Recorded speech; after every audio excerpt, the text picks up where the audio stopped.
Hey y'all.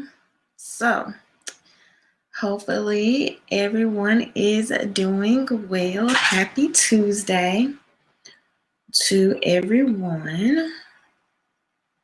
I'm going to give people just a few minutes here to come on into the room. And let me know as you are coming into the room while I'm just getting set up. So, happy Tuesday to everyone. As you can see, I have on my anti-status shirt. Okay, if you would like to purchase one of those, the link is below in the description box. Hey, Political Plug.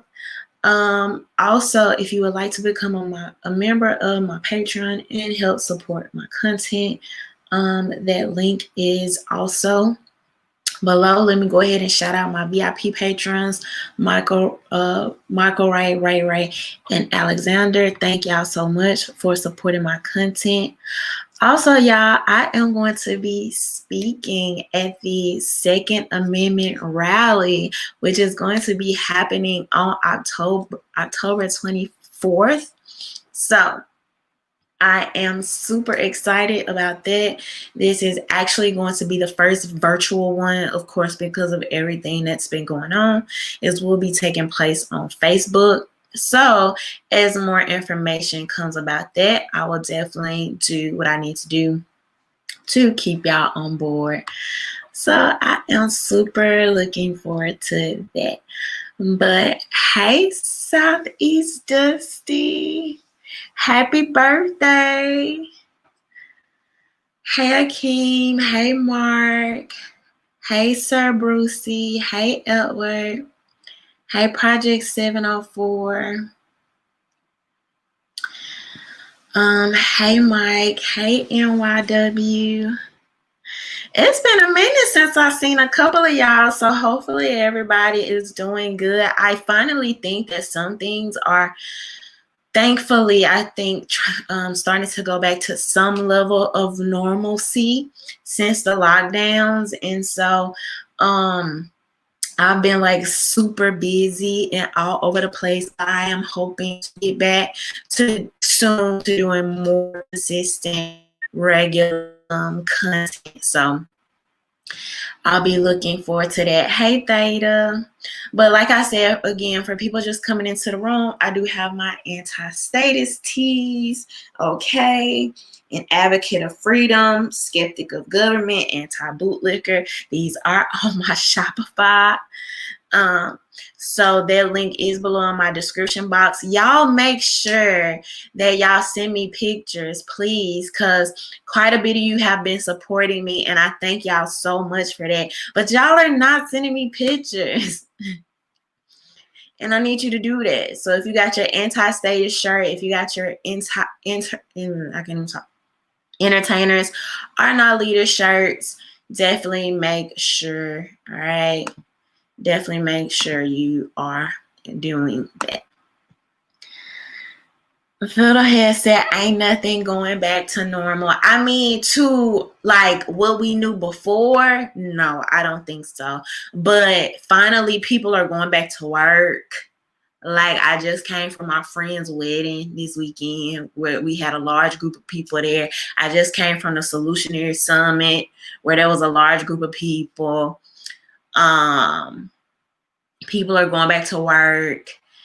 I just feel like, people are starting to kind of go back around their families and friends again and things like that. So, but as far as totally going back, no, I don't think it's going to happen because I just think, you have a lot of fearful people. And on some end, I want to say rightfully so. Like if one of your family members, I guess, has dealt with COVID like up front. But then, when you start to look at the actual numbers and statistics, and I know some people's emotions won't allow them to do that. And I guess to some level I can like empathize with that, right? But when we're just strictly looking at the numbers and even looking at how the media has literally gone from, they went from number of like deaths, number of COVID deaths to number of um like infections. I guess infections is the right word because it's a virus. But to even do that so smoothly and like people not even notice or not even think it's a big deal, right? And something I think about, like, people, like, don't get offended by this, okay? Don't come in my live butt hurt, right? But when I think about something like infectious or moving rapidly, like the thing that I can relate to in my lifetime was like chicken pox, right? So you would just have a lot of people that would get it, or you would have some people that would just never get it. And allegedly, supposedly, according to what I'm learning now, we're now learning that even chicken pox possibly has long-term effects, which could be like shingles popping up in the future, right?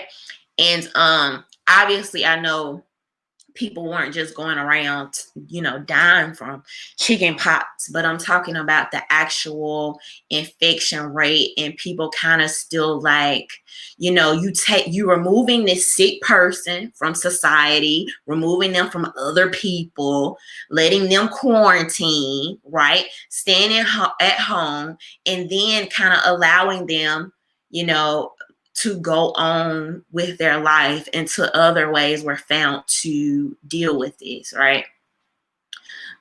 So that's the only thing I could think of that I've seen close up to that level of or similar infection, right? Because even other things that I just heard about on TV, right? Like the swine flu and H1N1, are those the same thing? That's not the same thing. But even a regular flu, right? Well, maybe not the regular flu, but some of these other pandemics or whatever, I hadn't really like seen up close or dealt with or really knew anybody personally that had it, or at least not enough. It wasn't so devastating to them that they went around broadcasting it either. But COVID kind of became a thing where people would start, it was like coming out, like, well, I've been diagnosed with COVID. Girl, if you don't go take some Tylenol for your headache and lay down somewhere. But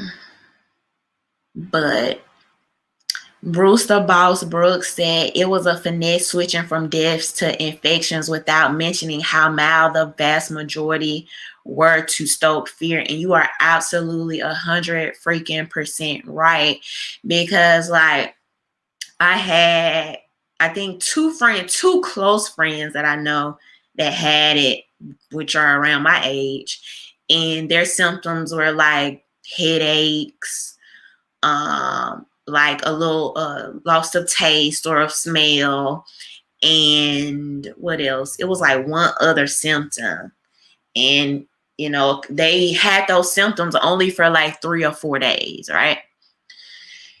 And so they would be good. And that's the majority of symptoms, and those are not really what we were hearing about. So, but so hopefully as things get on, hopefully we'll get back to at least some level of normalcy. But I've been really happy to get outside of the house, spend time with people, hang out with people, without everybody being like,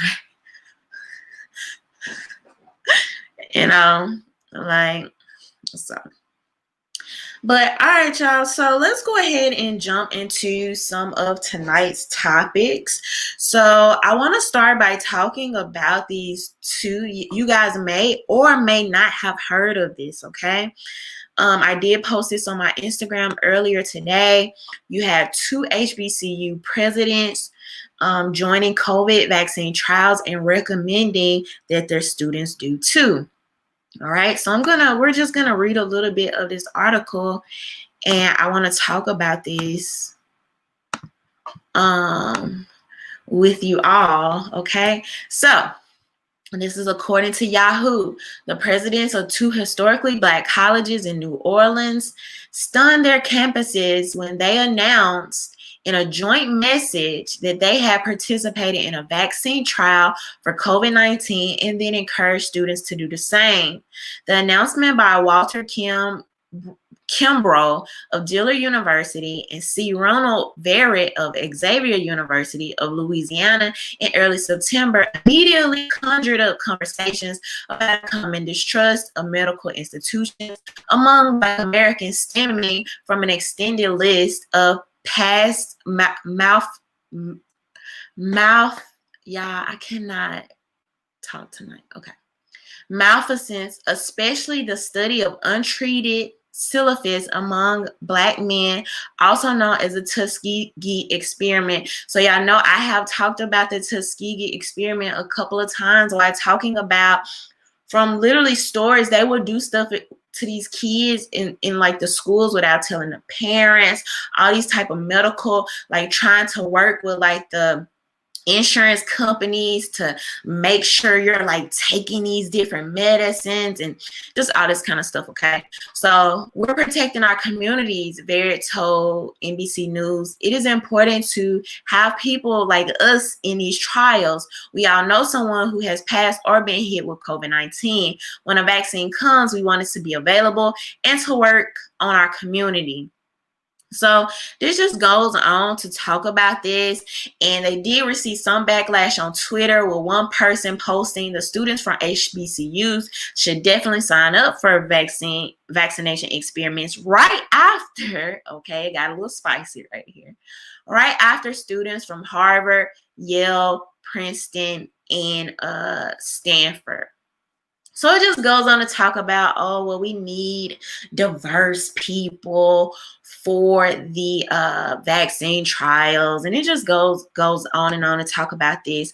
So why I want to bring this up, and for y'all that are like my super duper supporters and y'all are here rocking with me every Tuesday, I don't mean to like beat a dead horse, but I want to be clear about something. And I specifically want to be clear when for the first time, I am the most aware of how things are being marketed to us, how things are being talked about, the biases, the hypocrisy, how I feel like certain people, certain agencies and organizations have been bought out and don't have the best interests of the people. They hide behind words like diversity and inclusive while making decisions based off money and favors and advancing their political careers. And I feel like it's time out for that. And now that I see it from such a clear perspective, it's annoying and it's frustrating to me. All right. I have yet to see one urban media, right? Whatever they like to call themselves these days. Urban media, Black focused media, okay, whatever you want to call it. I have yet to see even one of them come out and condemn this, even as little as having any remarks towards this. This story is very lightly even talked about, right? And most of that discussion has been led in the social sphere where it's just regular everyday people talking about this. Why I feel like it's important to talk about this is because I'm not a hypocrite. I'm not no BSer, and every single day, right? Because I get on a platform and talk, and I don't know who's watching. But for y'all and for myself, I feel compelled to be honest, to be consistent, and to challenge my hypocrisies. And as new information becomes available, I'm always challenging myself to learn. And as new information becomes available, I want to be open to taking this information in. And why this is so bothersome to me is because the same medias that are not talking about this are on record being absolutely hell-bent on hydroxychloroquine, okay, HCQ. I'm going to say that for short because I'm having trouble tonight, all right? But I've done several videos on this.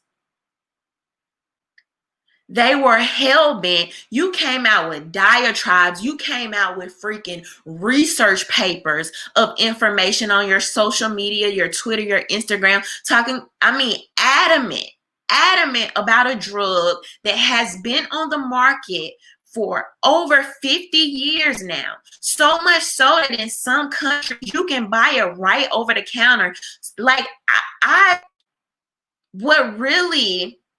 was already doing the research before a lot of people, because y'all are going to notice the more you pay attention, a lot of these people can't even talk about this stuff until it's cool enough to do so, right? Or they have a personal agenda, whether it's pats on the back that they're trying to get, whether they're trying to move into different rooms or different spaces. But let me tell you something about me right now. If I have to lie to be in a room, that's not even a room I need to be in. And so at this point, the hypocrisy and the bias, it's literally disgusting. And if people cannot see that the news media, these people are not your friends. I don't care because they say these little sound bites, because they have their little pictures with their fist up in the air, because they talk about diversity and inclusiveness. If they are not consistent talking about what is being written on paper, and stop, even when I'm going to talking about our Ruth tonight, y'all are too flip-floppy for me, trying to pick and choose what is important to you depending on what's hot and what's favorable and what's buttering your bread at the moment. And I'm not cool with it. And I'm tired of people being used for other people's agenda. Okay? Some of these people, they call them gatekeepers, the boule, and all these other things. I don't know what it's going to take. And this is why I always tell you, you can try to pick these little characteristics of why you don't have anything in common with this person down the street because of their religion, their race, the school they went to, or this and the other. But I guarantee you, no type of way. And it's going to take a minute for some of y'all to recognize this, because you in your feelings. Right? Like some of these people, like the author of the Shade Room is your freaking hero, or LeBron is your hero. People get mad when I challenge LeBron, or I have pushback for the things, or just anybody. It could be Roland Martin. It could be whoever. And some of y'all gonna be offended by this, but when I tell you, you have more in common with the person down your freaking block, regardless of their race, their religion, the age of their children, the school their children went to. I know it's going to take a little bit for some of y'all to accept that, but you have more in common with them than a freaking person that's in a gated community with their private security, that's trying to get pats on the back and move through these little corporations and rooms and find their next sponsor. Then people are hurt. You feel like I'm talking about your cousin in your head or your friend. But once again, it was fury and hell to pay. I got accused of wanting to use Black people as guinea pigs for a drug that's literally been on the market for freaking 50 years. I had no clue. I knew my uncle went into the hospital on breathing treatments. One of the main things I told my aunt, because I was already doing the research in that time, I didn't need a freaking celebrity to tell me. I didn't need a pat on the back from mainstream media. I have it on record. I still had the text messages in my phone. One of the main things I told my aunt, I said, do not allow them to put my uncle on a freaking respirator. I think that's what you call those things. I think I'm saying the right word. I said, do not allow them to put my uncle on one of those machines, right? I was already talking about the hydroxychloroquine. And the funny part about it is I never said anything directly to my aunt about it before they went in the hospital. Never said anything to them about it. She just ended up literally trusting her doctor. Ventilator. Thank you. uh, but she just literally went in, right? Trusting her doctor because in reality, that's actually what you're supposed to do. This is, y'all, medication is not supposed to be political. It's not supposed to be political. When we're talking about COVID, when we're talking about vaccinations, when we're talking about respirators, it's not supposed to be political. There are so many people that lost their lives because y'all make this a freaking political issue. Why? When it should have been from the beginning, look, I don't know a lot about the medication, but trust your doctor. Have a talk with your doctor. So anyway, I didn't know till after the fact. I didn't know till my uncle came home. Thank God, he was okay, only in there for a couple of days. And it wasn't even my aunt and uncle that told me. It just happened to randomly be we were down celebrating my sister, and my brother-in-law baby shower, right? And one of my uncles just randomly brought it up. And he was like, yeah, do you know what helped your uncle? And I was like, no. And everybody in the room was like, no. And he was like, yeah, he took hydroxychloroquine. And I was like, really? And he was like, yeah. And I was like, let me call my aunt and ask her a little bit more about this, right? And so I'm finding out the information. I was like, I deserve, if she agrees to it, I want people to know from people that's actually experiencing these things. Because I get tired of always hearing the media perspective or thinking they have an agenda. And so that's exactly what I did. Get accused, even after that, even after I had been doing research in other countries, right, where they don't have the same desire to be as political, right? Getting accused of wanting to use people, Black people, as guinea pigs, and literally here we freaking are today, and none of your freaking urban media that had the same energy, because y'all know I'm queen to keep the same energy. You had all this energy for hydroxychloroquine. You have none for new vaccination trials. What the heck? What does the word trial mean? And not only that, you literally have HBCU presidents coming out. Y'all should do this like it's some type of McDonald's ad. Like, come try our new burger. Are you kidding me?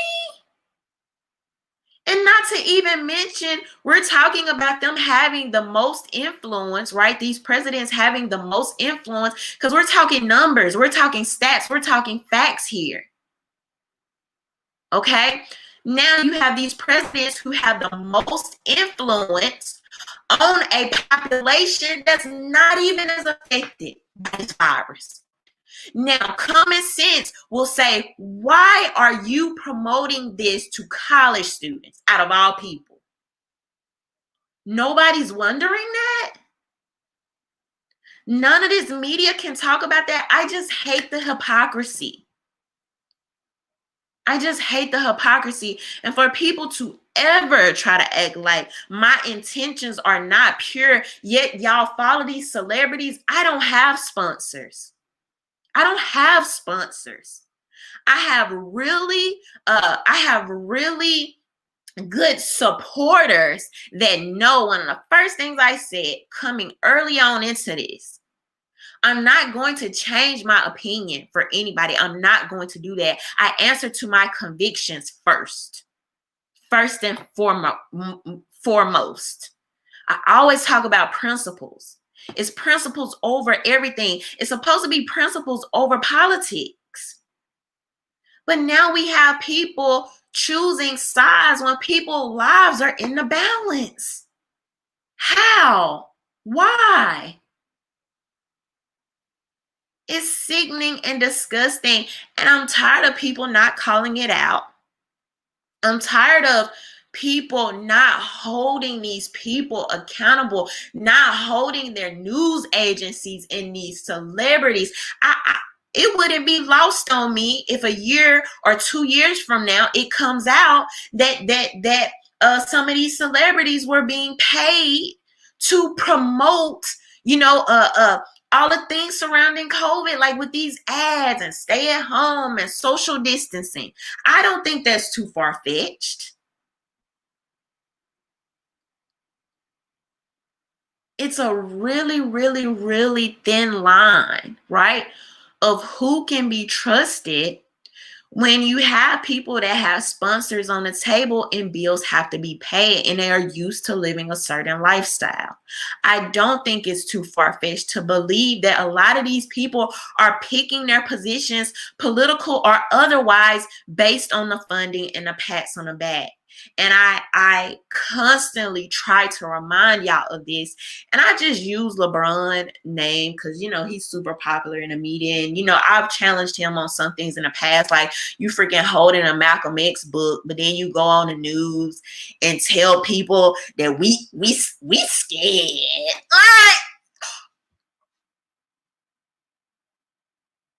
Like, you going to court wearing a vote or die shirt instead of a ballot, a bullet or the ballot shirt. Like, you know. So I will give LeBron a little pushback on stuff like that. That doesn't take away from the fact that I love his image, right? Like as a family man. That counts for something. I think he's aspirational to people. There's certain things that he's done in his community and stuff like that that doesn't take away from any of that. However, that is not a reason to say that these celebrities, these media personalities, entertainers don't need to constantly be challenged. Even down to the politicians.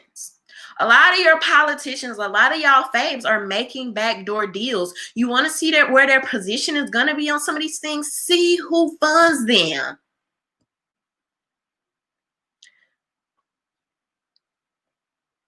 See who funds them.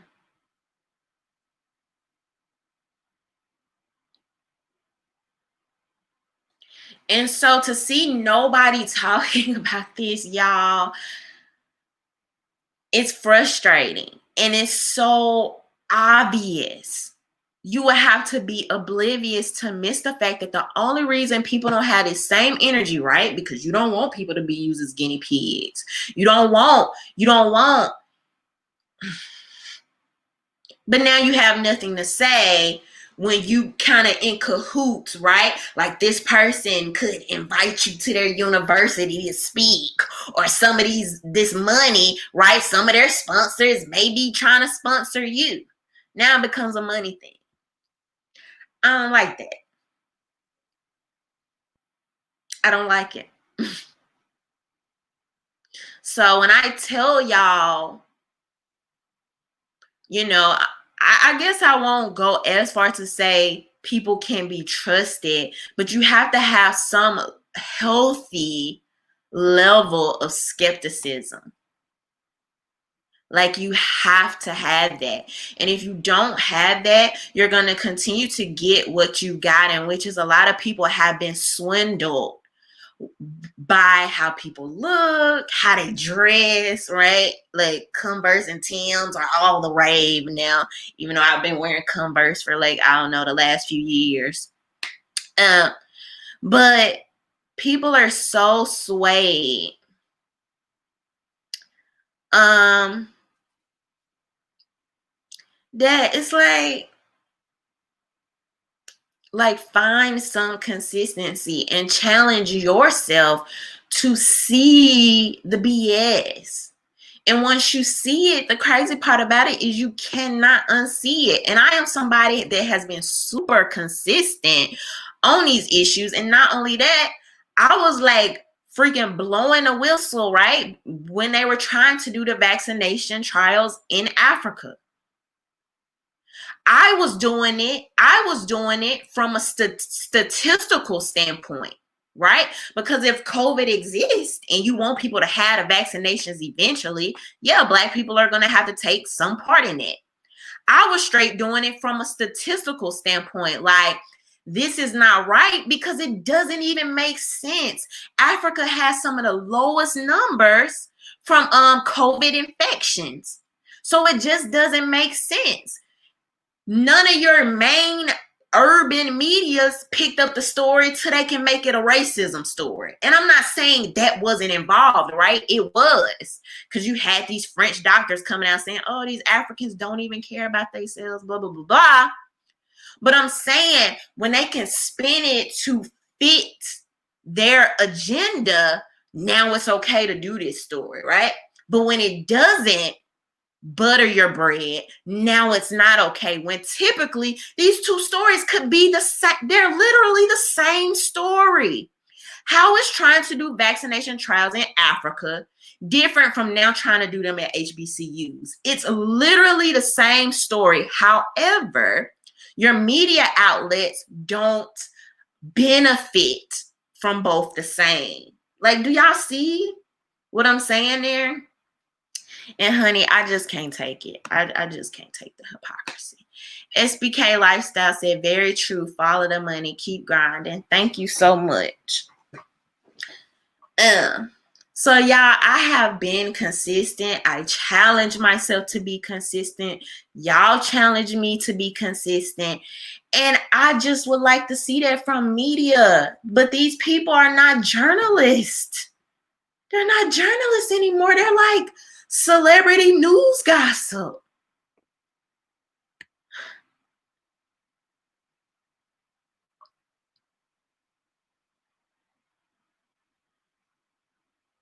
And it's just hurtful, man. It's just hurtful for me to see so many, unassuming, maybe good faith people, following up behind the popular voices, but really all you're doing is following the politics of an issue.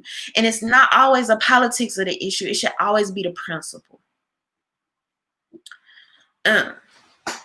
So Daniel said, you are right. Hydroxychloroquine with zinc cures coronavirus. Blacks are dying because of ignorance. Ignorance, lack of information, straight out lies and propaganda. And that's why I was so heavy early on about telling y'all, like, they are lying about these ventilators. They are lying. Did you see your media? Think about this, y'all. Think about it. Compare how heavily they were asking for ventilators. Do y'all remember it was like 2-3 weeks straight where that's all the news was talking about? We don't have enough ventilators. Trump is killing people, or this is gonna hurt people because we don't have ventilators. That's all you could hear. That's all people were talking about. When a story came out that the ventilators were killing people, the media was quiet as a church mouse. Quiet as a freaking church mouse. How is this fair to people, y'all? And it's hard for me because it's like, wanting to talk to people and tell them about these things, it's like if you don't have certain letters or authority behind your name, it's like, what does your opinion count for? But one thing I know, I can read myself, I can read some numbers, and I can filter through people's BS. And so long as I can do that, all I try to do is give people what I'm finding. And it's just funny to watch stuff come around and be the truth. And all of a sudden, those same people that will tell you they're on your side, they care about you, this and that and the other, diversity and all this, your life matters. These same people won't even tell you how they lended a hand in killing you. And when the truth comes out, they get quiet as a church mouse. Oh, Lord, help us, help us. O'Shea Lennon said $2 for the principles. Thank you. So y'all just be careful.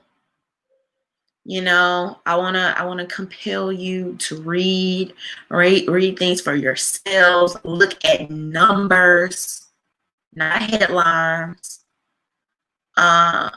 Look at numbers and the lack of knowledge. My people perish for the lack of knowledge. It happens. It's happening every day, and it's unfortunate. But some people's lack of wanting to read or lack of wanting to like think and decipher information from themselves, it can literally lead you to death. Literally. And that's what we've seen. That's what we've seen happen here right before our eyes. So I wasn't even supposed to go that deep into that tonight. But y'all, this is it's been bothering me, and I gotta let people know, man. So, but all right, that's enough of that. So let's talk about Black Lives Matter, y'all. Let's talk a little bit about Black Lives Matter. And they're still, I see, seems to be full force, as the media seems to be. Y'all notice this. I'm telling y'all, like, I think I'm gonna start making a calendar of the big topics that we like emotional roller coaster. Because y'all see, as it's so funny. It's so funny. The more you pay attention, you cannot unsee it. See this. The media was all up on the riots, the this and the that, right? As those polls came out saying, right, that this was upsetting. This was like too much and upsetting a lot of people, and people feeling like Joe Biden. I know it was Joe Biden. I can't remember if Kamala Harris too, but feeling like Joe Biden came out too long to condemn the actual riots, and now it started affecting the poll numbers. Now all of a sudden, that's when the media started pulling back a little bit on the stories. Did y'all notice that? I'm not BSing you. They control the media, they control the algorithms, they control what we're talking about. Now they finna totally switch from y'all, Black Lives Matter. They're finna totally switch from y'all. And the next play is about to be all about RBG, saving the Supreme Court. And it's gonna be kind of like, if y'all noticed, did y'all notice that a lot of the articles were saying stuff like, RBG gone, but one of the biggest fighters for LGBT rights and feminism. Did y'all notice that? Did y'all notice how they were talking about like her legacy? So this is the roller coaster just looped, right? I always talk about the emotional roller coaster. I talk about how they zigzag us from one story to another, right? Well, this is going to be your new cycle, and depending on how fast the Senate moves, Trump moves, this and the other, will depend on how long we are talking about this story. And yes, it probably may be dragged out. But Black Lives Matter, they got your money off the top.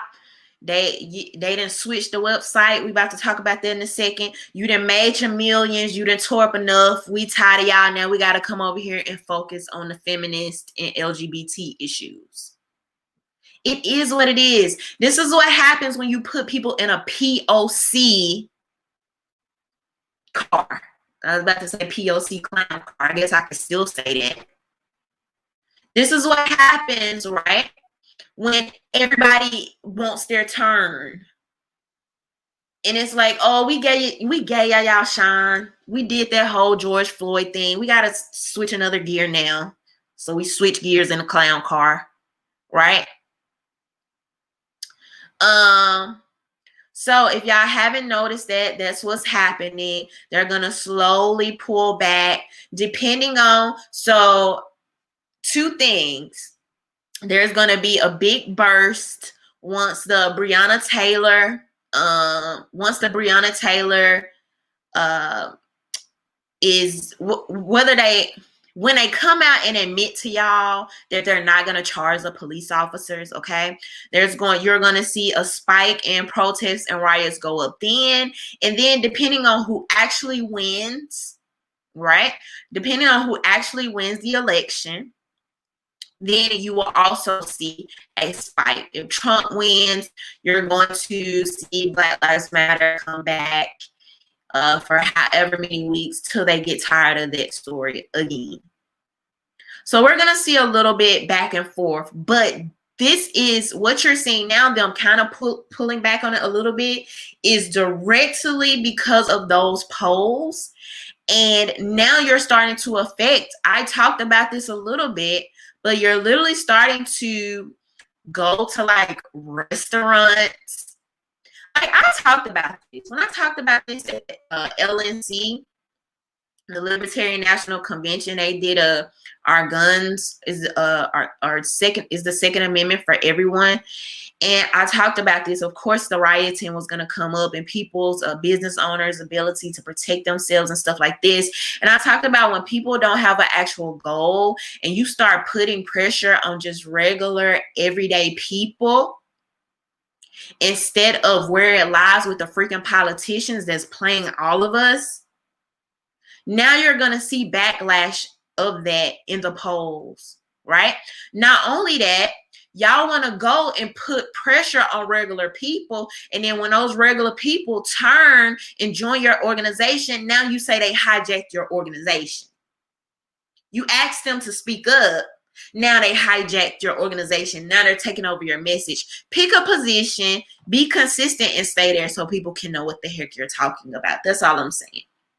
So now, when you see a backlash of this in a polls, what does the media try to do? Because it's not buttering their bread right now, right? It's not in their best interest. So they start pulling back on a story a little bit. And this is how our media always works, right? Depending on the agenda and narrative at that moment, they flood us with certain stories or they pull back on others depending on how it's going to butter their bread. So that leads me to my question. I want y'all to drop in the chat. How long do y'all think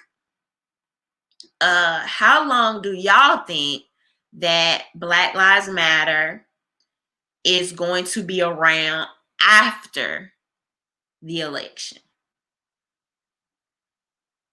Drop it in the chat. Let me know. Y'all think it'll stop immediately? Do you think it will keep going? Do you think it would depend on who wins?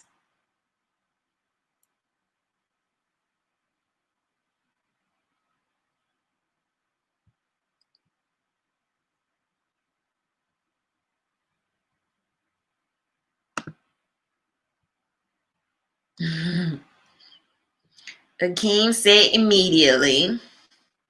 Black Introvert said 2 weeks. Jupiter Black said 1 month. Ghost Saint said years. Mr. Wusa said a few months and fades out. Bruce the Boss said if Trump wins for the next 8 years. Southeast Dusty said it's going to keep going.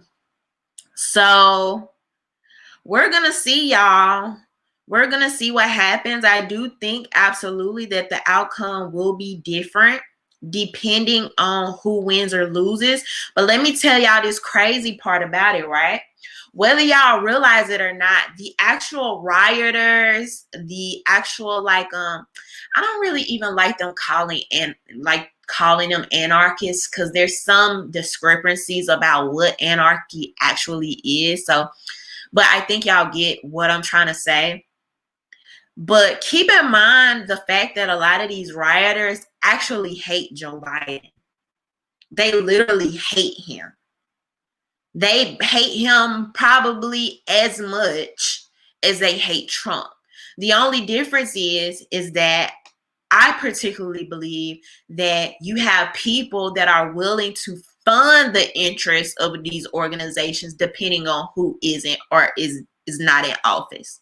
You have the media willing to talk about or not talk about these protests depending on who is or is not in office. Like, do y'all get what I'm saying? So, for example, what I mean about that is that if Joe Biden wins, I think the protests will still go on for like a couple of weeks, maybe months, but it's no way in the world the media is going to promote it to this level that they have now. Right? Because they want to make you believe that, oh, Joe Biden's going to come in and fix everything, at least initially. I don't think it's going to be like that. If Joe Biden was to win, I don't think it would be like that the entire 4 years, right? Because we do have to remember Black Lives Matter came about during the Obama era. So like somebody said, I think it was, I can't remember who it was, but somebody said the news cycle is cyclical, right? So it's going to come back around. But I think initially, if Joe Biden were to win, when he would get in there, they would want to do this whole feel good, kumbaya, we're going to take our country back. Even though all of this stuff was still happening during you and freaking Obama's era as well, right? But that's going to have to be the message because that's what they've been painting. So, but anyway, so we'll see what happens. Those are my predictions. If Trump goes on, it's going to be super duper heavy for those first couple of weeks to months. And I think it'll probably go down, like start to die down, maybe going into like the winter and stuff like that. As opposed to Joe Biden, I still think it'll go on for those few weeks or months right after. I don't know why I said the winter. But if Joe Biden, the winter. That's what I meant because I'm talking about after the election, not like when they actually, just like hand on the Bible and like all that stuff. But if Joe Biden wins, I think it'll be the same thing. I think the protests will go on for like at least a little while until the money dries up, right? Because it's no longer in their financial interest. The people that are currently supporting it, it'll no longer be in their financial interest. The money will dry up faster. The media attention will die down, which will eventually equal no more protests. So, but we'll see what happens. But let's talk about you have Black Lives Matter changing, removing language about disrupting the nuclear family from their website. So this is according to nationalreview.com. Black Lives Matter removes language about disrupting the nuclear family from the website. The language had been featured on its sites, on the site What We Believe page, in which the group had laid out its support for various extreme policies and ideas that went beyond police reform and brutality. Attempts to access the page now yield a message that reads, "Page not found. Sorry, but the page you were trying to view does not exist," the Washington Examiner first discovered on Monday. The page had described the group as a global Black family that engages comrades with the intent to learn about the connect with their context. We make our spaces family friendly and enable parents to fully participate with their children. We dismantle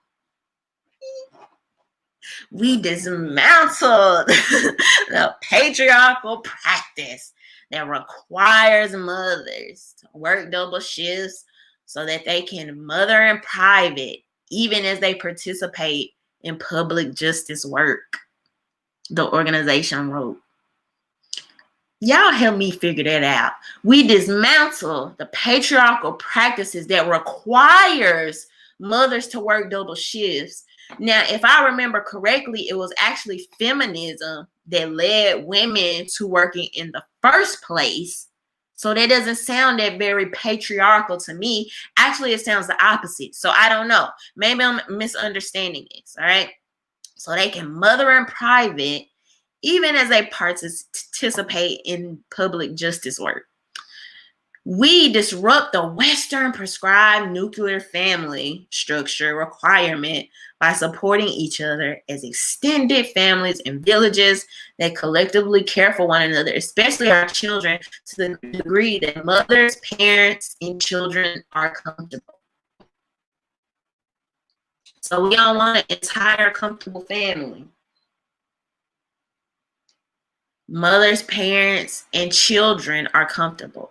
The website still features an about page that explains the origin of the organization. It was founded in 2013 after the death of Trayvon Martin and features a shorter list of its goals. The about page says the group's mission is to eradicate white supremacy and build local power to intervene in violence inflicted on Black communities by the state of vigilantes. I already told y'all, when people write like that, when people talk like that, they're full of it. If any actual organization that is borderline political, some people have told me, I don't know exactly for sure, but I know some of y'all have mentioned that Black Lives Matter is technically not like a political organization, at least on the forefront, right? I mean, on the back end, we know they're being funded by certain people and people have made it a political issue, but allegedly they're not a political organization. But when anybody that focuses or claims to focus on politics and they say very elusive social justice catchphrasy terms instead of actual things that can be inked on paper, intertwined into legislations, or even, right, if we're talking about principles that people can actually live by, that's very like what does that even mean? Like literally, what, like if somebody says that to you, that can mean tons of things. And so my question is, how do you even go about that? And I think they do that for a reason, right? It's this very overreaching goal that you're never like, what happens?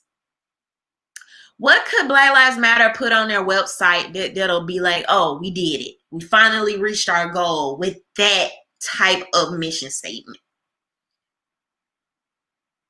Anyway, we affirm that lives of Black, queer, and trans folks, disabled folks, undocumented folks, folks with records, women, and all Black lives along the gender spectrum. The page reads, we are working for a world where Black lives are no longer systematically targeted for demise. It adds, the organization has received criticism for its extremist views, including co-founder Patrisse Cullors' 2015 admission that she and her fellow co-founders are trained Marxists.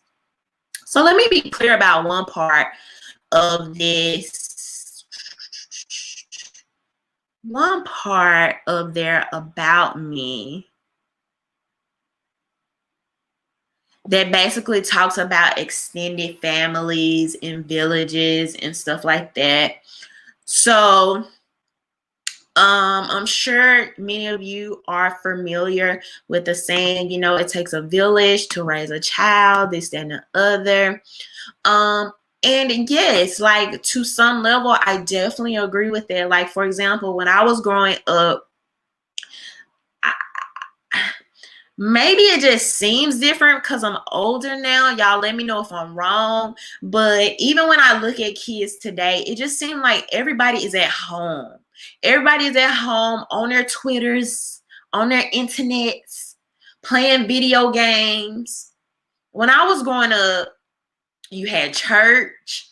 Like my church was so, like we had a youth choir. We had like every Friday night we would do like sports and games and like Bible study, and like it was just super interactive. We had like community functions. We used to go outside. we used to go outside. Like, we had friends in the neighborhood. Like, we had things at the schools that you could like be just participate in and things like this. It just seemed very like community oriented, right? As opposed to now, things just seem so like individualistic. And when I say that, right, even if we're looking at COVID, we can't sit here and deny what that does, removing a community focused or even family, right? Like family, just strong family oriented principles from when we remove those from society, when we remove those from people, y'all can see now with the lockdowns, the levels of depression, abuse, drug abuse, alcoholism, right? People need human connection. So I don't see anything wrong with that. Y'all know how often I talk about family. This is where the problem comes in.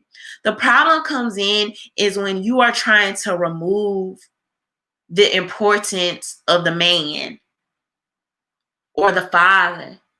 You're trying to remove the balance. It's especially concerning when literally your entire organization was built on the guise of protecting unarmed Black men.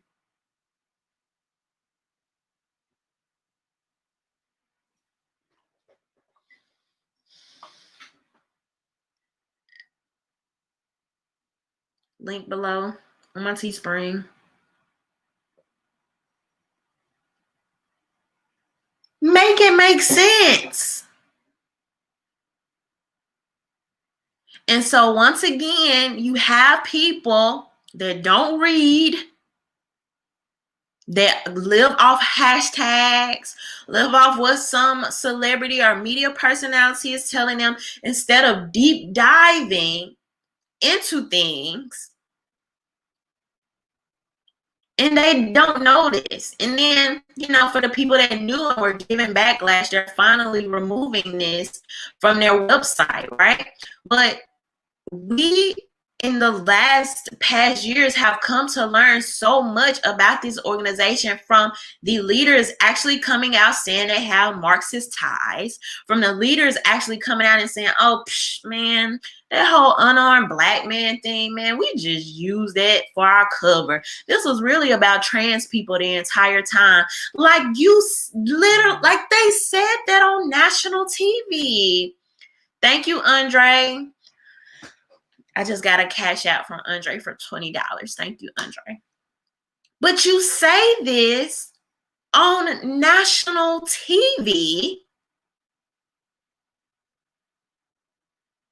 So all these things are starting to come out, and now you have all these people. Even most recently, right? There was even recently a story that came out about them having ties to like the Chinese Communist Party. And with the research I did on it, I'm a little like, I saw some different things that took me different ways on that, right?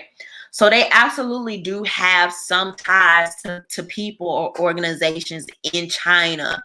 But as far as it being a political organization or the actual Communist Party, I don't remember finding it. But yeah, however, yeah, we know they have some ties to people in China, right?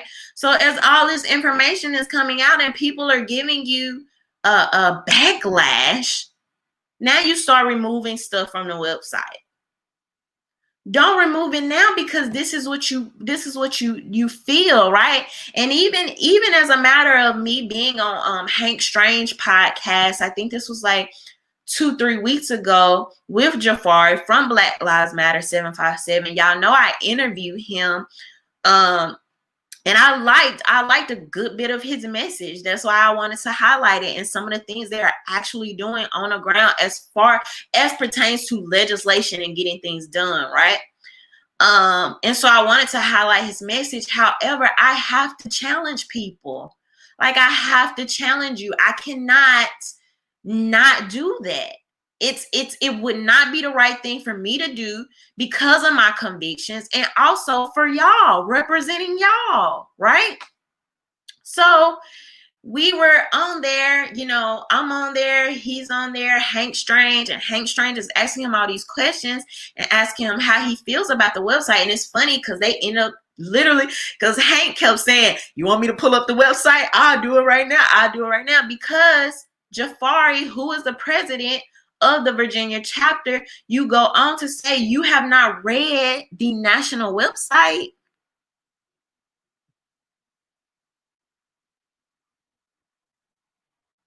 Whether you feel like you're directly under this organization or not, right?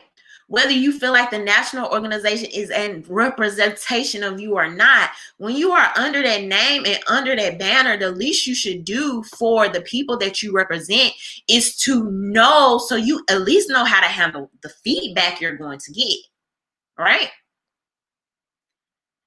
And so I'm like, yeah, like, do you know the website says all these things? And that's one of the main problems I have with this organization is that how can you be any type of organization that says you stand up for Black people and you don't stand for the Black family?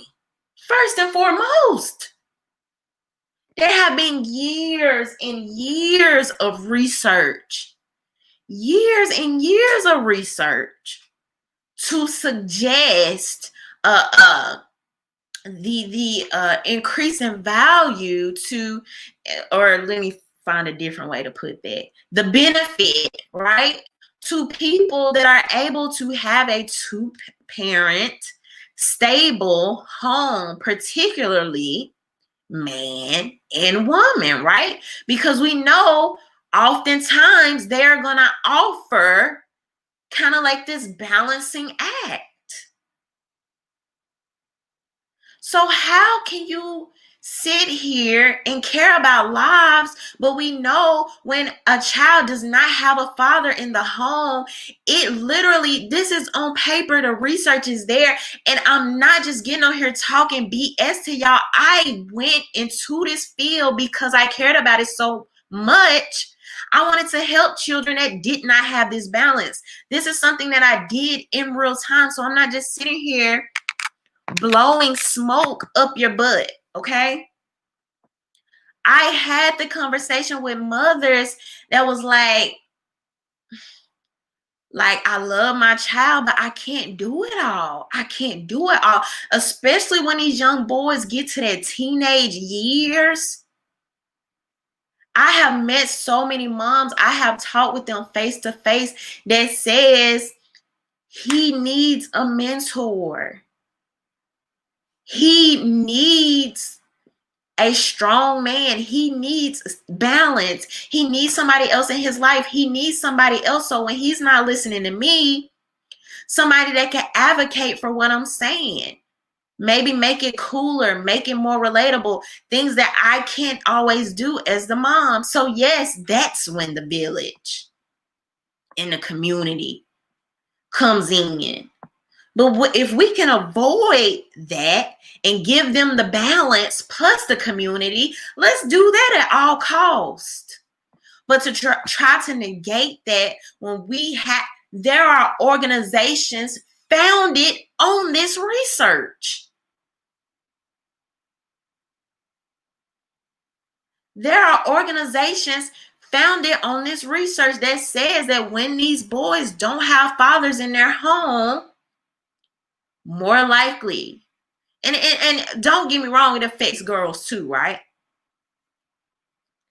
More likely to drop out of high school, more likely to become alcoholic, more likely to be promiscuous, more likely to have lower reading levels, right?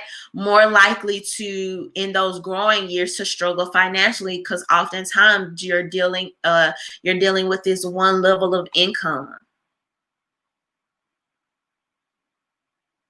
So when I say the research is there, we know this to be true. I've literally worked with the mothers that have said him not having a father, this is affecting him. And then to have one of the biggest organizations pushing against that,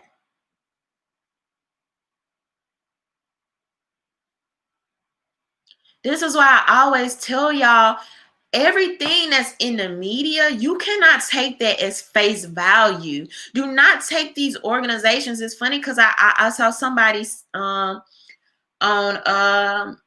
Twitter recently say that how the media is going to be hell bent on trying to make Black Lives Matter our modern civil rights movement, right? Like they're going to try to make them equal. But just because something is popular and you see it in the media, y'all have to remember the money behind these organizations. Y'all have to remember the propaganda, the media machines behind these organizations. And oftentimes, not even when we're talking about organizations, but even when we're talking about, we could be talking about representation or image in Hollywood. A lot of times you can't take these things at face value, because what's happening in the communities, the good things and even the discussions we're having about the important things, right? Like the things I talk about, people defending themselves, people being able to have fathers in the home, right? And things like this. These discussions are being halved, whether y'all know it or not. It may not be popular. It may not make your prime time news slot. You might not have the organization that's getting millions propped up talking about these things, right? Even if we're literally talking about it makes me mad, because even if we're talking about violence, right? Violence is and has always been talked about in these smaller communities. People are doing things, and not only that, try to compel their local politicians. But what I'm trying to tell y'all is that if that propaganda does not butter the politicians' bread or the media bread, it is not going to be what is talked about. It's not. There are politicians that feel like they can continuously make money off the chaos. They can make money off the polarization and the politics of every issue. They can keep getting pats on the back, right? They can keep getting pats on the back and backdoor deals by not fixing certain issues. And so don't think that the popular things are the only things that people care about. And that's why it's important, like people like me and some of your just regular everyday YouTubers, to have a voice, because now we can help combat some of these narratives, because that's what they are. They're narratives. If you weren't here at the beginning, I was talking about how I'm going to be talking at the virtual, I'm going to be speaking at the virtual Second Amendment rally that's going to be held on Facebook. It in the past, it's been a like physical rally, but this time it's going to be virtual, right? And what I'm going to be talking about is even how the media, y'all have to remember how the media and even history, even if we're looking at history, is so much that has been manipulated and weaponized to not tell the truth of what people actually care about, to not tell the truth of what's actually going on in these communities, right? to not tell the truth of history. Even when we talk about the Second Amendment, y'all know I have been adamant to talk about how a lot of these things, like for example, the rebellions, right? The armed slave rebellions have been hidden. All they want to talk about is this whole Martin Luther King thing, right?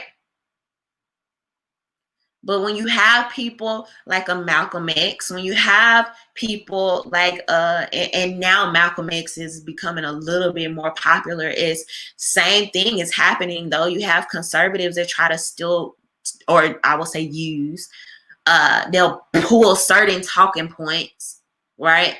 Because, oh, this works for this particular message that I'm trying to spout at this time. But anyway, but you will have this what am I trying to say, y'all? Like non-violent, right? You have this non-violent stance that everybody likes to hunker on. Boom, boom, boom, boom, boom, boom. They don't talk about the slave rebellions that's hidden out of history. They don't talk about how the first gun control laws ever came along. People pretend, oh, we want to abolish everything racist. Let's start with the syrup bottles and the statues. Stuff that don't count for nothing. But when it comes to the actual things that enhance your quality of life, you got two things. And this just goes back to it. I just be trying to show y'all I'm proving a point that the media always picks the agenda that butters their bread, right? Because if we're just, regardless of how y'all feel about these two things, right? We're just talking about it in the terms of racism. We're just talking about it in the terms of racism and how the media tries to paint racism, right? How is it that you never, ever, ever, the media loves talking about racism, diversity, inclusiveness, we want to abolish everything racist. Just get rid of it. Pluck it from the roots. Just throw it out. But you never want to talk about the racist roots of gun control nor abortion. And I don't care about how y'all feel about those issues at the moment, I'm making a point. You can't deny that on certain issues, when it comes to the racism of it, now all of a sudden the media doesn't care. It's a reason why these things are hidden.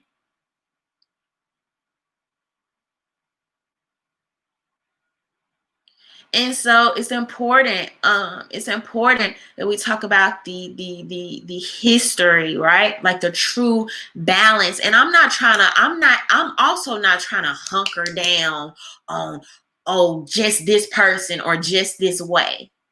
I'm not trying to do that either. I think we need a very balanced, nuanced perspective. I think we need to talk about, just as importantly, the role nonviolence has played right with people arming themselves. But it's a reason why. It's a reason why they don't do that. It's a reason why the mainstream media, the same people that pretend to care about Black lives, don't want Black people to be able to defend themselves. It's a reason, right? It's a control reason, because it leads to power, right? Now, once people can start protecting themselves more, they start to look at you like, there may be one issue, like, I don't know if I need you on that. Now I'm looking at you a little differently.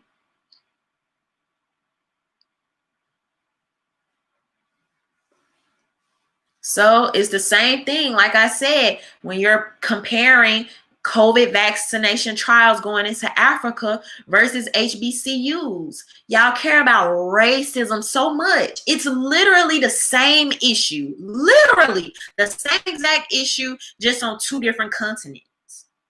Same exact issue. Now all of a sudden you blind to it, right? Because now this way, now that it's being done here, to go against it or call it racism now doesn't butter your bread. And this is why as often as I can remind y'all, it's about principles. When you stand on the principles and you start to remove the politics from a lot of this stuff, you start to see more clearly, like, something ain't adding up. You talk about racism, that, diversity, that, dismantling this, dismantling that, but you're not keeping that same energy. So what's really the truth here? Do you really care? Do you honestly care about me? Do you honestly care about my well-being? Or is it just more propaganda that funds your pockets at the end of the day? Because if people really care, wouldn't they want you to be as autonomous as possible? Wouldn't they actually want you to try to fight for the rights that's supposed to be bestowed to you? Especially by way of what they like talking about all the time, which is slavery. You already talking about that. You're talking about it all the time. So just keep that same energy. Be consistent. I guess it's just too much to ask from people these days. But we'll see. We'll see what happens. We'll see what happens with Black Lives Matter. But the further and further I go, the more I learn. The hypocrisy and the bias is glaring, right? Even as we're about to go into this RGB story, RBG. Y'all know what I'm trying to say. RBG story. But it's sad when issues where you actually have real people's lives in the balance. It's sad when those issues become so political. I presume it shouldn't be like that, but to some level, I have to accept that a lot of politics has to do with people trying to fund their own interests, right? Or trying to gain or support their own interests, even when it comes directly, if we're even talking about the politicians. How often do people not actually represent their constituents? How many people you have in Congress or in public office that don't give a crap about the Constitution? So, yeah, no. It's getting crazy out here. We're gonna see. We'll see what happens with Black Lives Matter. All right, so let's jump to RBG. Y'all, why do I keep saying it backwards? Y'all, my friend just asked me this weekend. It was 2 times. I can't remember what I did the first time. I can't remember what I did the second time. But the first time, I was coming into where my friend, the bride, was staying for the night before the wedding. And I had to put this code in the gate. So I called my friend. She gave me the code to the gate. And yeah, I put it in backwards. And then I did something else this weekend. She was like, "You dyslexic, ain't it?"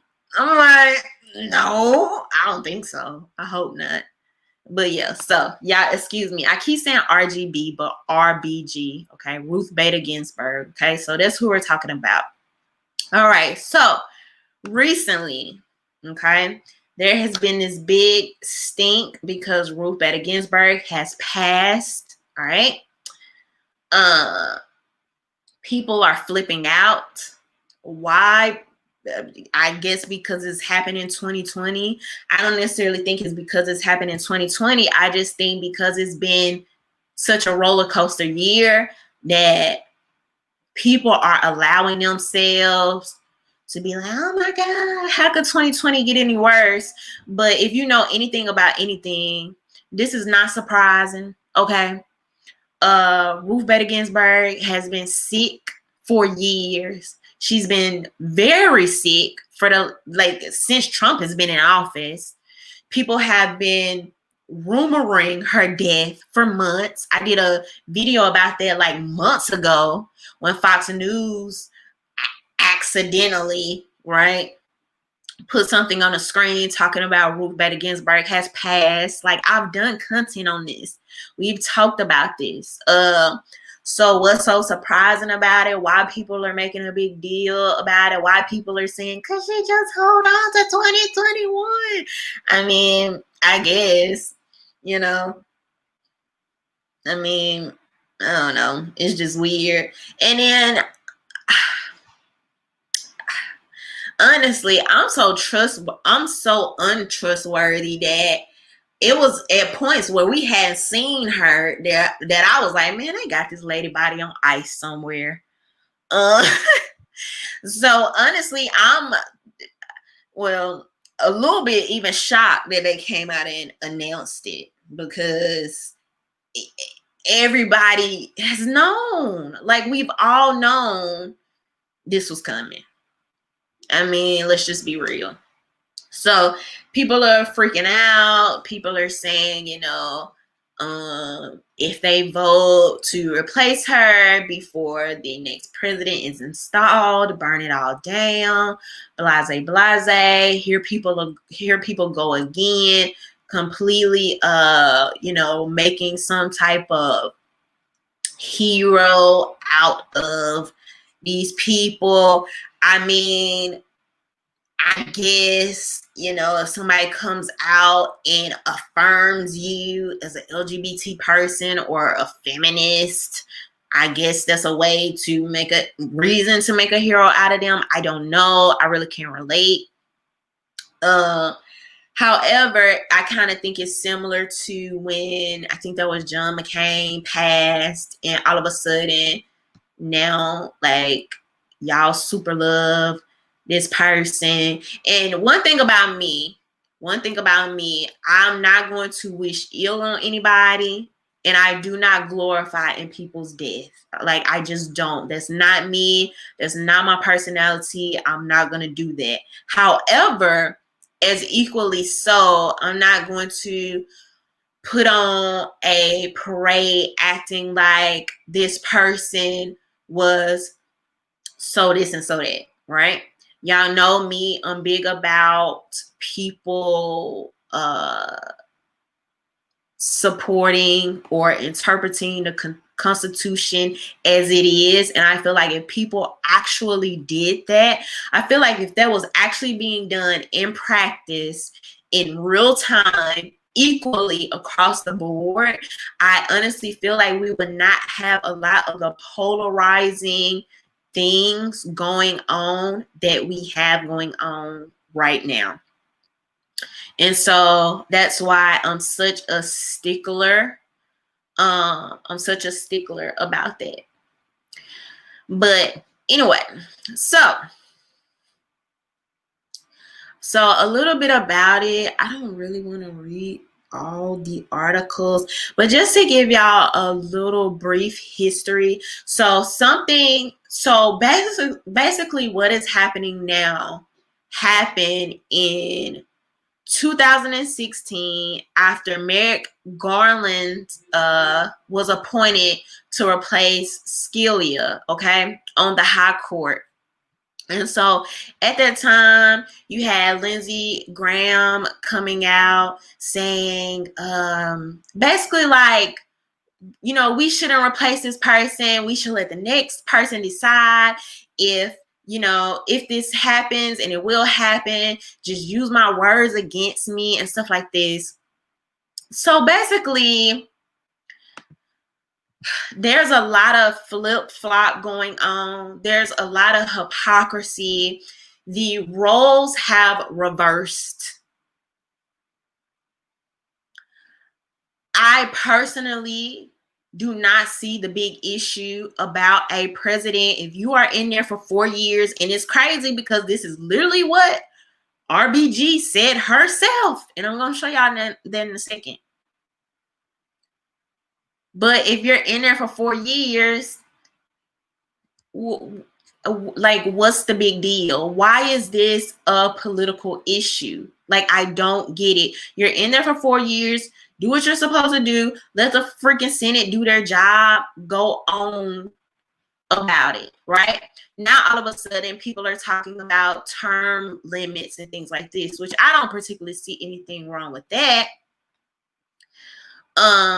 But when this was going on with like Obama and Scalia and Garland and stuff like this, I was young. I didn't know what the heck was going on. I was not paying attention, so I really have no clue. So I'm kind of looking at this, new with fresh eyes. And from everything I understand,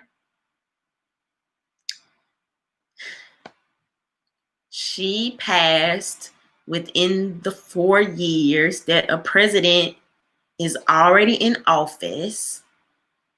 And I actually think you still have 40 something days before the election. And I actually think people would have more of a case if it happened after the actual election day. Then I could kind of see like, oh, okay. I could see that. I could see what you mean, because, this person has technically, we know they're going to be coming in 2021. Okay, I could kind of get that. 40 days before, I don't get it. I don't see the big deal. I don't see how people would try to make this a big deal. And I don't see how it would have been the same thing in 2016. I literally don't see how people would have had any pushback for Obama wanting to do the same thing.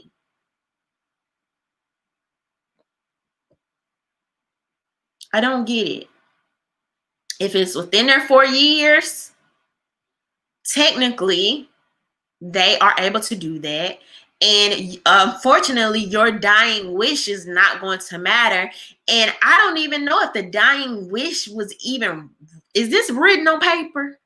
Is this in black and white? Is this in a will? Or this just, somebody that was sitting by her bedside said that?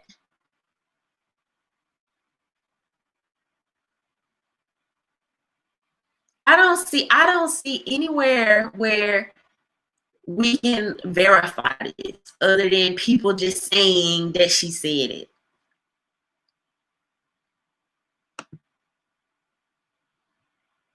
So let me read this article to y'all. And it's so crazy because this is one of the main reasons why I tell y'all to read articles. Like, I barely watch news now. I read everything because I was gonna say we naturally, I guess you could call it naturally, have common sense, right? We hope that it's coming from most people. So if you can read and have some level of like comprehension skills, oftentimes you can filter through these people BS. And so I want y'all to see this US Today article, and I want to show y'all how they write. And this is not journalism. It's not. So I wanted to, because I'm like, I saw somebody say like Ruth Bader Ginsburg said it herself in 2016, like a president is elected for 4 years, not 3 years. This is literally her statement. Let me tell y'all, let me show y'all. This is how the media, this is how the media plays this. Fact check. In 2016, Ginsburg said president is elected for 4 years, not 3 years. The death of Supreme Court Associate Justice Ruth Bader Ginsburg sparked an immediate political battle over whether the Senate should vote on the confirmation of President Donald Trump nominee to the High Court prior to the upcoming presidential election. The fight harkens back to 2016. After Associate Justice Antonin Scalia died, Senate Republicans who held the chamber's majority refused to advance the nomination of President Barack Obama's pick, Federal Appeal Court Judge Merrick Garland, citing the upcoming election. The Senate Judiciary Committee did not hold hearings on Garland's nomination. Scalia died 269 days before the president election, while Ginsburg died a mere 46 days prior. A post on Instagram claims that Ginsburg herself spoke out against the refusal to consider the Garland nomination. Senators refusing to vote on President Obama's nominee to the Supreme Court should recognize that a president is elected for years, not 3. The post reads, attributing the line to Ginsburg on September 7, 2016 in the Washington Post. The user behind the post did not respond to a request from US Today for comment. Now, this is their fact check. This is how these people are. It's true that Ginsburg made a similar statement to incoming law students at Georgetown University, but the post on Instagram misattributes the beginning of a story in a Washington Post to Ginsburg herself. The story opens, Justice Ruth Bader Ginsburg said Wednesday that senators refusing to vote on President Obama's nominee to the Supreme Court should recognize that a president is elected 4 years, not 3. But that's not the late justice actual quote. In reality, she simply stated the president is elected for 4 years, not 3 years. So the power he has in year 3 continues into year 4. Maybe members of the Senate will wake up and appreciate that that's how it should be, she added.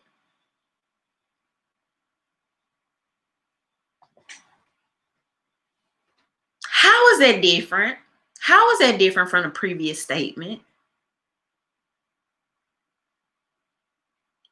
Y'all, they just said the same exact thing twice.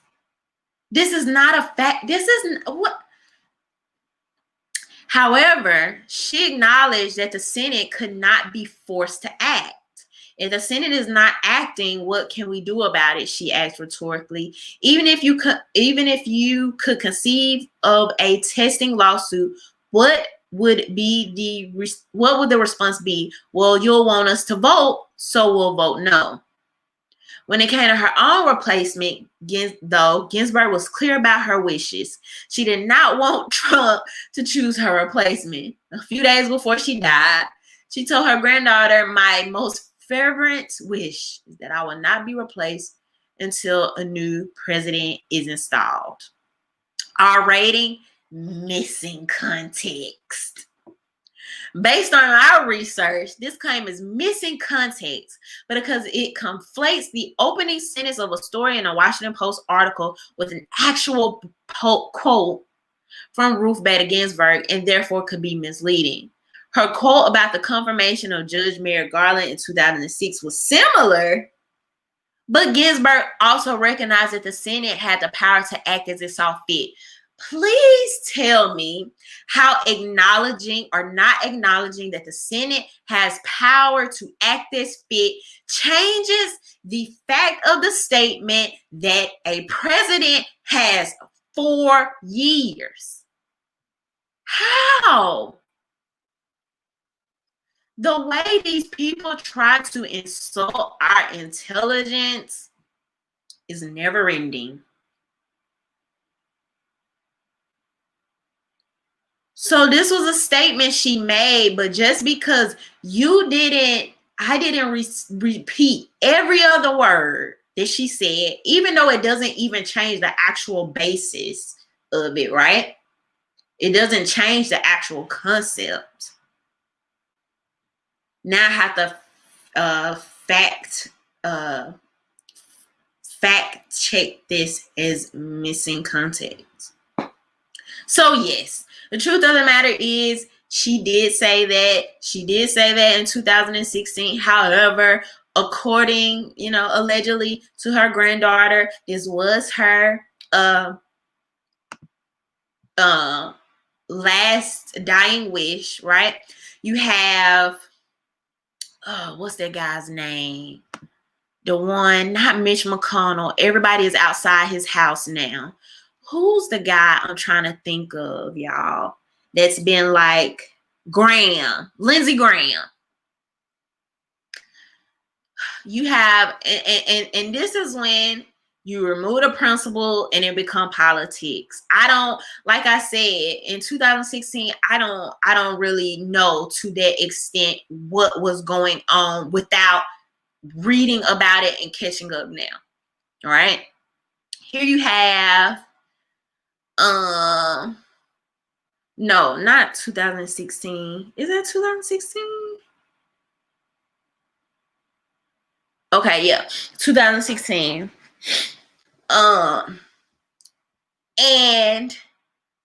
But now, so you had these positions switched, right?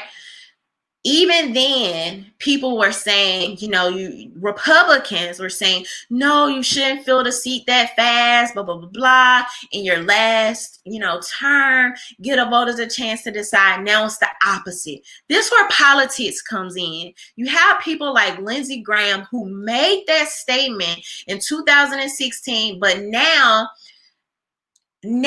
it becomes catty, petty. People just want to get back at each other. When you have a Lindsey Graham that's like, yeah, I felt that way at the time. I may or may not have held to my principles because of how y'all acted during Kavanaugh, how y'all acted during another event. I don't know what he said. Now it's, it's whatever. We just out here. We just doing whatever we feel. So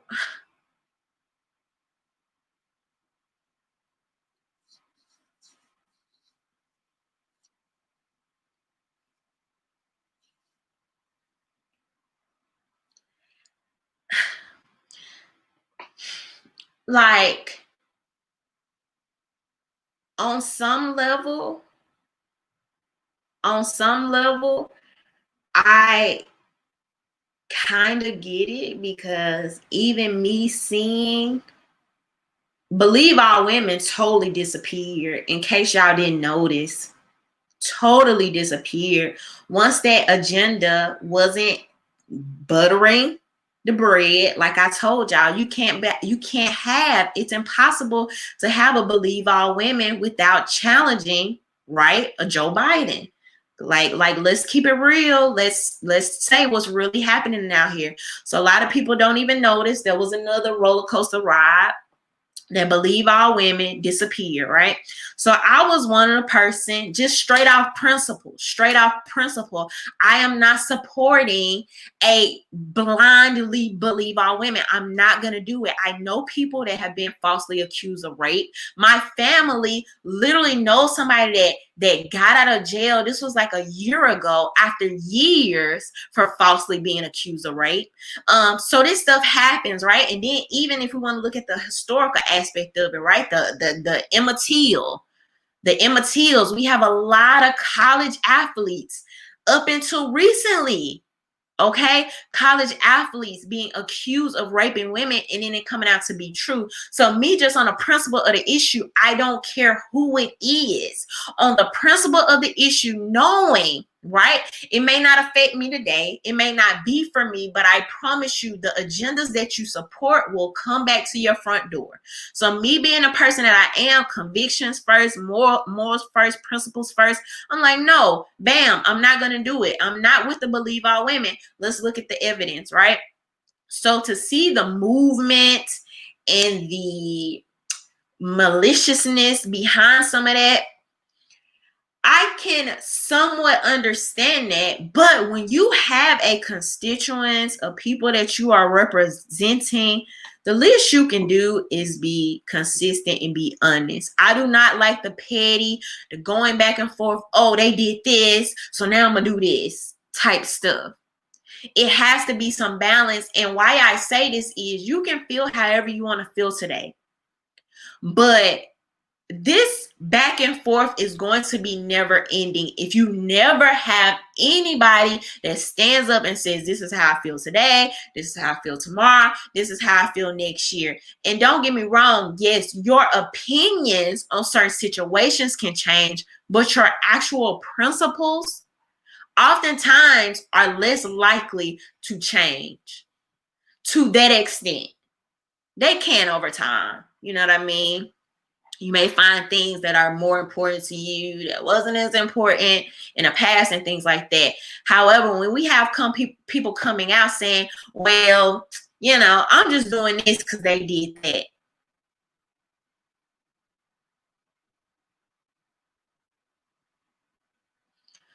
Thought processes like that, mentalities like that is why a lot of the time the voters get left in the freaking balance. They get left in the wind while these politicians play games and they do back and forth and they play cat and mouse on Capitol Hill. And it's just not right. It's just not right. So I don't remember what 2016, what the freaking big hype would have been about this. However, let's keep this same energy going forward. If we're going to say people have 4 years, let's do this every single time their president has 4 years, regardless of the letter behind the president who was in office. Then, not even to mention that, right? You have like some of the same people that support Black Lives Matter coming out. You want to cry because of the death of RBG. You know, you're so hurt. No, you're not really that hurt about this particular person. You just don't like the idea that Trump is installing somebody else, and you also are reacting a certain way because the media is leading you to react a certain way. And why I say that is because if you actually look in this woman's history, when it comes to particularly, y'all know things that I have talked about with the Fourth Amendment, right, being very important, because a lot of times you have people that only want to focus on the first and the second. I always talk about this. The freaking first and the second are not the only the first, the second, and the 13th are the things that you hear the media talk about the absolute most. And you're going to actually need these justices to interpret this as it stands. And if they're not upholding these things, does it really matter? At the end of the day, if they are not upholding these things, does it matter what team they play for? Does it matter what letter they have behind their name? The Supreme Court is not even supposed to be political. It's supposed to be all based on the actual documents that are already there, interpreting them as they stand. And when you have a person who in certain instances has failed to do this, like RBG, particularly when it comes to things like the Fourth Amendment, like the Fourth and Fifth Amendment, then what are people hooting and hollering for? I don't understand that.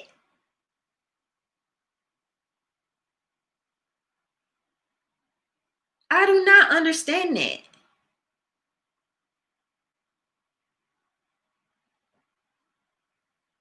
I want people at the end of the day to understand that it is way more important what people are actually doing in real time. What people are doing on paper is way more important than the letters they have behind their name.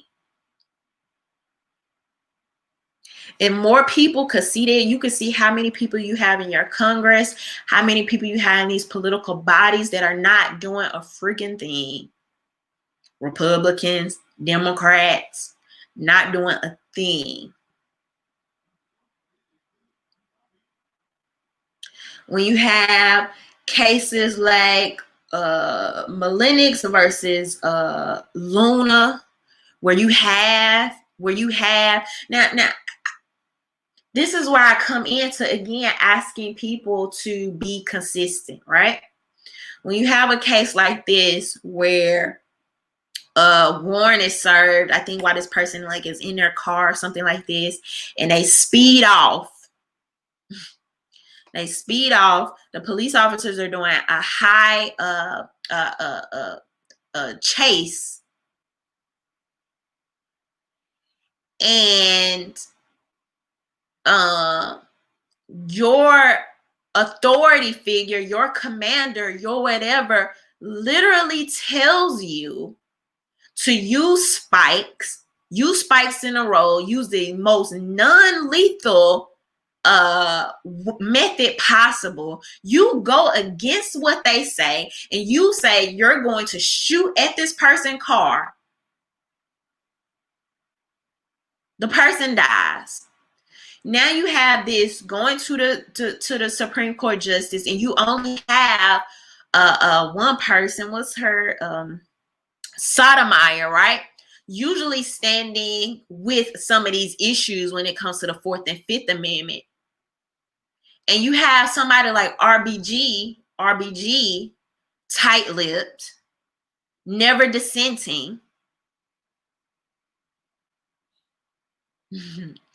Eric said most Fourth and Fifth Amendment issues are Democrat state problems.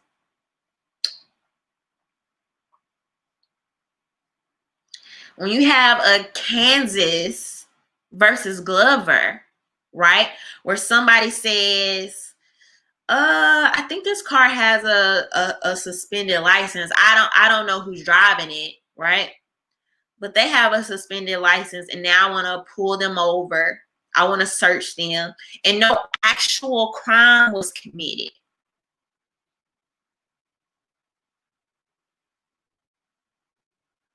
And so when that interpretation goes from, was an actual crime committed here for this officer to search this person, to detain this person? And these are the things that have to be interpreted.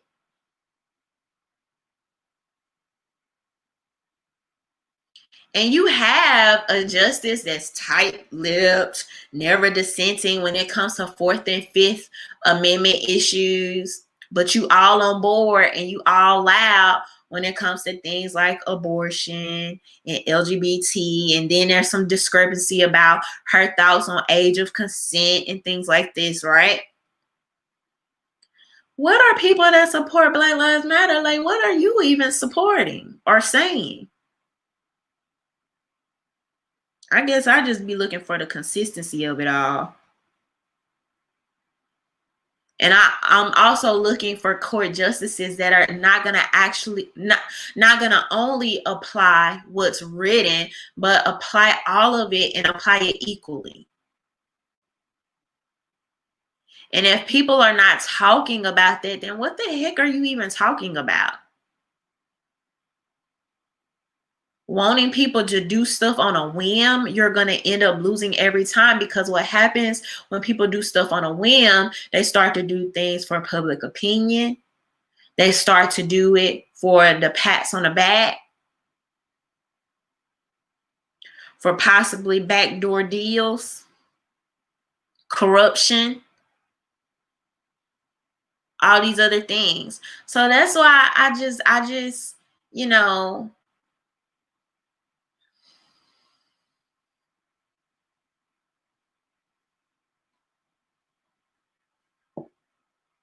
how are these things actually, how are these people actually favoring y'all in real time? Let's stop making heroes out of people because of what they look like, because of the hashtags, because of the things they say in a media interview. How is this person actually the principles that they stand for? How is this benefiting you in real time? Is it benefiting you? Because I promise, I feel like if we pay a lot more attention to the deals people are making, to the things they actually stand for, to the things they are inking on paper, a lot of the celebrity standing and the politician standing, I think, would die out.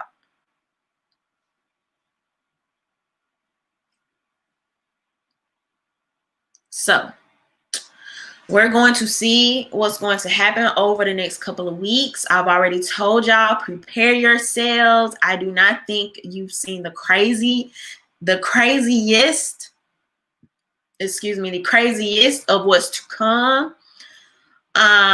We are in very extremely polarizing times. I think this threw another monkey wrench into the media news cycle, but the funny part about it is it let them breathe a little bit off the whole Black Lives Matter thing. Now they can focus on something else that is not as damaging, right? As damaging to the polls for Joe Biden, because now, you know, depending on, I don't think they're going to hold his vote off, but now this made people very adamant about pushing people to the polls that don't want to vote for Trump.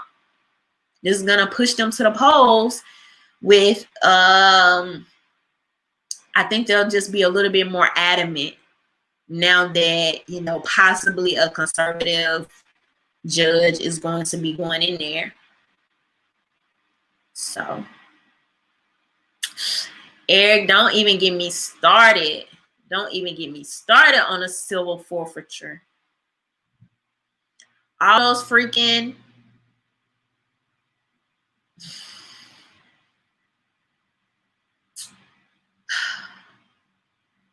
I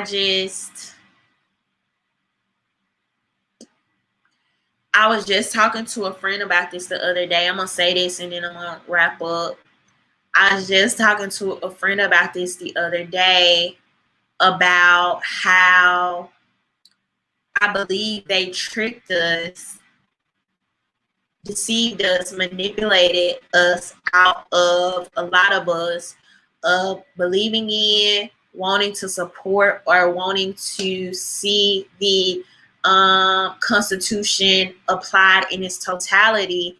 And one of the main reasons I think they did that is because a lot of rights that should be granted to us on a local level is not happening.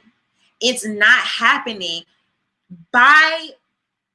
If these people are going to say they're patriots, they're this and they're that, they're all about the Constitution, founding fathers, this, founding fathers, that, these people need to be held accountable. So, therefore, if your states are not applying this, move this stuff freaking up.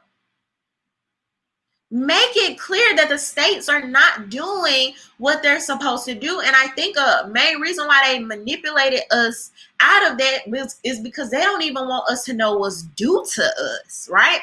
Think about, just even think about, if we're talking about something as simple as red flag laws, or we're talking about something as simple as people going to jail for just simply gun possession, right? No crime committed.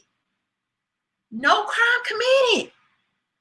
Going for gun possession. If people only knew that that wasn't supposed to be happening, not even supposed to be happening at the rate that it's happening, then you have a BS media that helps this to happen, because they'll come on the TV and say, oh, we're going to take the guns from the lone shooters. We want to stop the school shootings. We want to stop the white supremacists. And then the freaking first red flag that you do in Florida is a black man. They're not going to tell you that. They're not going to tell you when they come back to do the statistics. And then you have a history that doesn't even tell you how your gun ownership and the ability to protect yourself was due to you anyway. So now you don't even know this. You just going by the states laws. You're going by what the police officer is telling you, and a police officer don't even be knowing sometimes or caring. They don't know or care that they're carrying out unconstitutional laws. So it's a problem, man. It's a real problem. Privacy issues. Some of these people don't even know the levels of privacy that you are due. How can you combat it when you don't even know that you can go up against your state for these things? But when nobody's talking about it, you don't have the representation for it.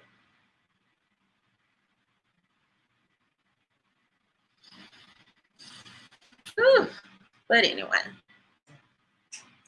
so we'll see what happens. Y'all just be prepared. Be prepared for the emotional roller coasters, what's to come. I do think it's going to get worse going into the election, and people are going to choose to propagandize according to the side that butters their bread. And the unfortunate part about it is you have a lot of people's real lives hanging in the balance on some of these issues. And like I said, my people perish for the lack of knowledge. So if you don't know these things, you know, if you don't really know what's going on, if you don't know the truth about these matters, yikes.